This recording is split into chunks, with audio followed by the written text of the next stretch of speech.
नमस्ते बच्चों। आज हम हिंदी पाठ्यपुस्तक योग भारती के अंतर्गत सुनो किशोरी आशा रानी होरा के पत्रुप निबंध का आगे का हिस्सा देखेंगे।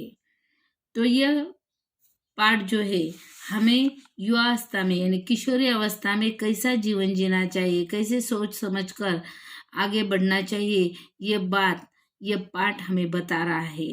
सुनो, नए मूल्यों का निर्माण करना है तो नए ज्ञान विज्ञान को पहले अपनी धरती पर टिकाना होगा। अपनी सामर्थ्य और अपनी सीमाओं में से ही उसकी पगडंडी काटनी होगी। यह पगडंडी काटने का साहस ही पहले जरूरी है। नई चौड़ी राह उसी में से खुलती दिखाई देगी। तुम अपनी सहेली रचना को यह समझाओ कि क्रांति की बड़ी बड़ी बातें करना आसान है। कोई छोटी सी क्रांति भी कर दिखाना कठिन है और एक ही झटके में यूं टूट हार कर बैठ जाना तो निहायत मूर्खता है। फिर अभी तो वह प्रथम वर्ष के पूर्वार्ध में ही है।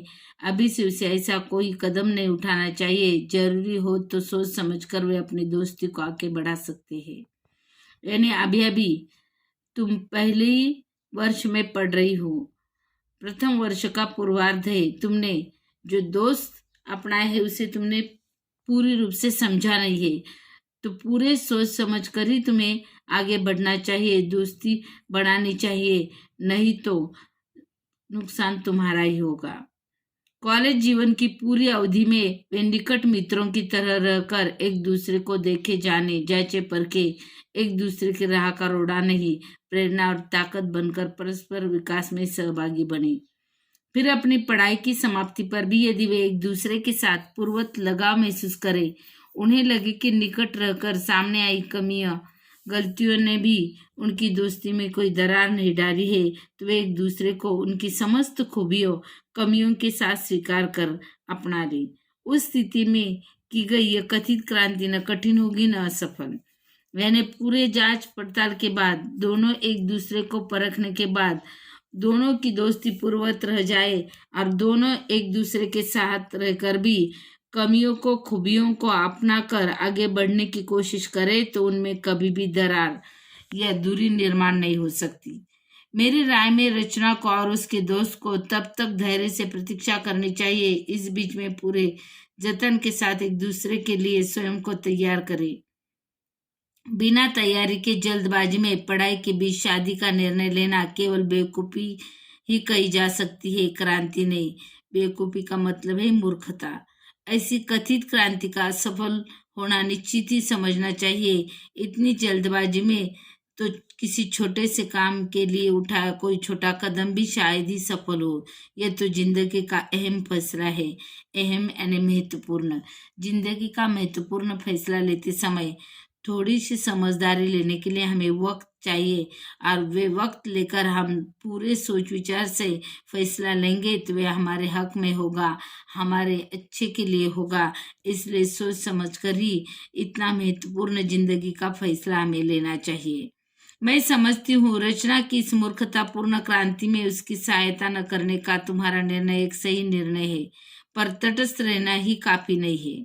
यानी रचना की इस मूर्खता पर तुम कौन सा भी निर्णय उसे देना नहीं चाहती है, तटस्थता की भूमिका निभाती है, तो वे भी अच्छी नहीं है। यदि रचना सचमुच तुम्हारे प्यारी सहेली है तो उसका हित अहित देखना भी तुम्हारा काम है, उसमें हस्तक्षेप करना भी। पर रचना को इसके लिए दोष देने व उसकी भर्त्सना करने से भी बात नहीं बनेगी। बिगड़ जरूर सकती। भर्त्सना यानी अनुचित काम हो सकता है। कथित प्यार के जुनून में उसका उल्टा असर हो और वो तुम्हारी बात का बुरा मानकर तुम्हें कन्नी काटने लगे। इसलिए संभल कर बात करनी होगी और सूझबूझ से बात संभलनी होगी। यानी जुनून यानी पागलपन, कन्नी काटनी यानी निकल जाना। दोष अकेले रचना का है भी नहीं, दोष उसकी नासमझ उम्र का है या उसके उस परिवेश का है जिसमें उसे संभल कर चलने के संस्कार नहीं दिए गए हैं। यह उम्र ही ऐसी है जब कोई भावुक किशोरी किसी युवक की प्यार भरी मीठी मीठी बातों के बहकाव में आकर उसे अपना सब कुछ समझने लगती है और कच्ची रोमानी भावनाओं में बहकर जल्दबाजी में मूर्खता कर बैठती है। पछतावा उसे तब होता है जब पानी सिर से गुजर चुका होता है, जब अपने हाथों से बाहर काम चला जाता है, तब उसे पछतावा होता है। पहले तो समझकर बात नहीं करते हैं, क्योंकि उम्र ही ऐसी होती है कि इस उम्र में अक्सर गलतियां की जाती है। इसलिए पूरी सोच समझकर हमें पैर उठाना चाहिए। मूर्खता भरा कदम उठाएंगे तो अपना ही नुकसान होगा। इस अल्लड़ उम्र में अगर वह लड़की अपने परिवार के स्नेह संरक्षण से मुक्त है, आजादी के नाम पर स्वयं को जरूरत से ज्यादा अहमियत देकर अंतर्मुख हो गई है, तो उसके फैसले की संभावना अधिक बढ़ जाती है। अपने में अकेली पड़ गई लड़की जैसे किसी लड़के के संपर्क में आती है, उसे अपना हमदर्द समझ बैठती है और उसके कदम भटकने की संभावना और भी बढ़ जाती है। लगता है अपने परिवार से कटी रचना के साथ ऐसा ही है। यदि सचमुच ऐसा है तो तुम्हें और भी सावधानी से काम लेना होगा, अन्यथा उसे समझाना मुश्किल होगा।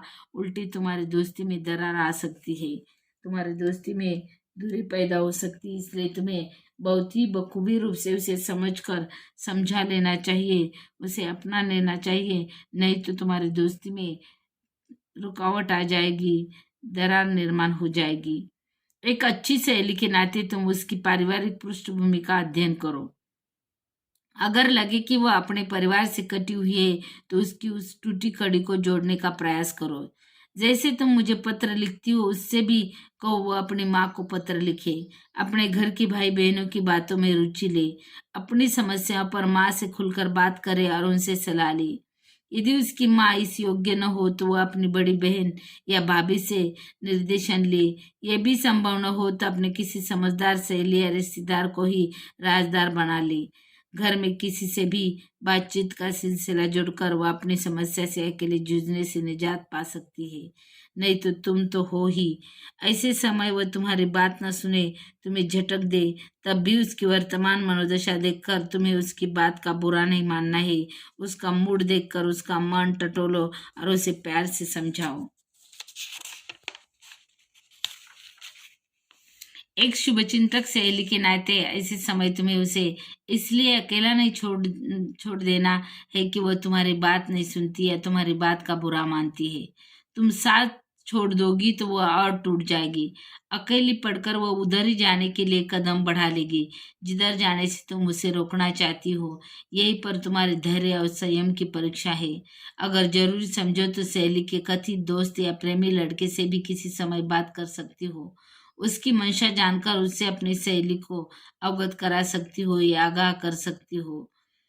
यदि तुम्हें लगे कि लड़का निर्दोष है, निश्चल है, अपने प्यार में सच्चा या अडिग लगता है, तो दोनों को पढ़ाई के अंत तक प्रतीक्षा करने और तब तक केवल दोस्त बने रहने का परामर्श दे सकती हो। पर यहाँ भी तुम्हें सतर्कता बरतनी होगी। रचना को विश्वास में लेकर दोस्ती के दौरान उससे कोई गलत कदम न उठाने का वायदा लेना होगा, वरना दूसरों की आग बुझाते अपने हाथ जला लेना कोई अनहोनी या संभव बात नहीं। इसलिए मैंने कहा है यह तुम्हारी सूझ समझ की भी परीक्षा होगी। और एक बात यह मत समझना कि सलाह केवल तुम बेटी हो इसलिए दी जा रही है। यही सलाह कोई भी माँ अपने पुत्र को भी देगी। ये बातें बेटा बेटी के लिए समान रूप से लागू होती है। मैं इसके परिणाम की प्रतीक्षा करूंगी। अगले पत्र में जानकारी देना। दोगी न तुम्हारी माँ। धन्यवाद बच्चों।